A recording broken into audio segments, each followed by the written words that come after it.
Okay, so now we'll talk about inelastic collisions. So all that really means is that energy is not conserved.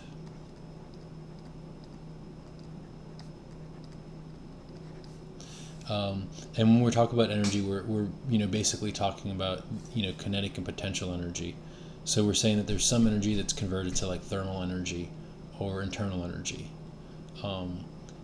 But the main thing is it means that there's some other physics happening behind the scenes, so that we can't just naively use the conservation of energy.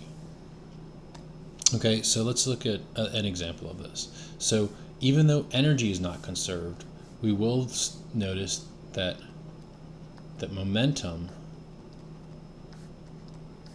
is still conserved. Okay, so what that means is, our initial momentum is still equal to the final momentum. But the final energy is not equal to the initial energy. Okay, so let's look at an example.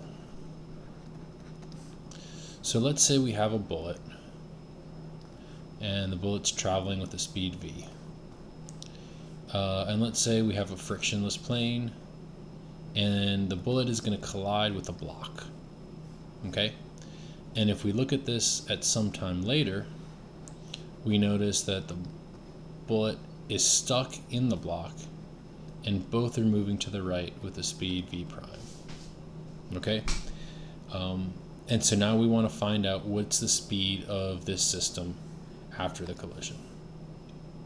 Okay, so we can look at the momentum and say that initially we had the mass of the bullet, which we'll call m, times v, which is the velocity of the bullet, and we'll say that this is equal to the mass of the bullet plus, we'll make big M the mass of the block, times v prime.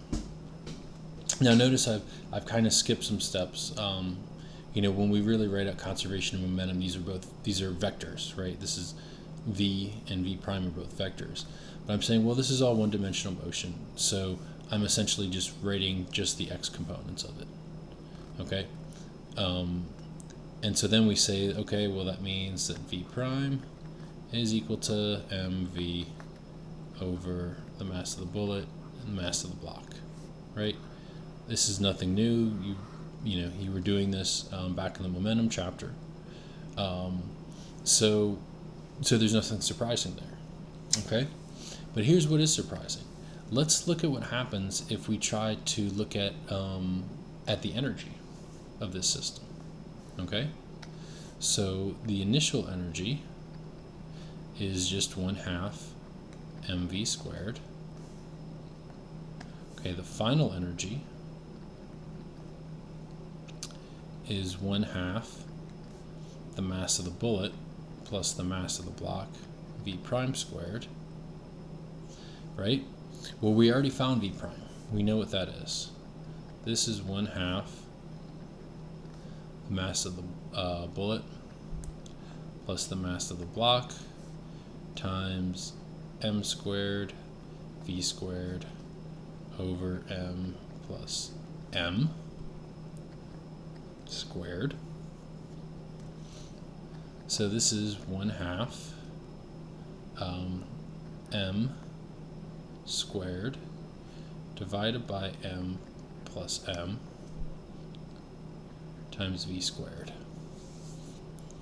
So notice the final energy is equal to m over the mass of the bullet times the mass of the bullet over the mass of the bullet plus the mass of the block times the initial energy, which is less than the initial energy. It's always going to be less than the initial energy unless the block wasn't there, unless that's 0. Okay, so that's telling us that energy is lost.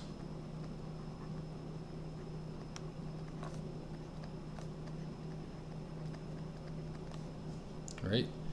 Okay, so where does it go? It goes a lot of places. So that can go into heat, right? So As you can imagine, like it's in order for this to happen, the bullet is getting stuck in there. So we're actually having to create kind of a cavity inside this. So there's internal energy in here. So we're gonna have friction. We're gonna have heat in here. We have heat. We have internal energy. We have sound, right?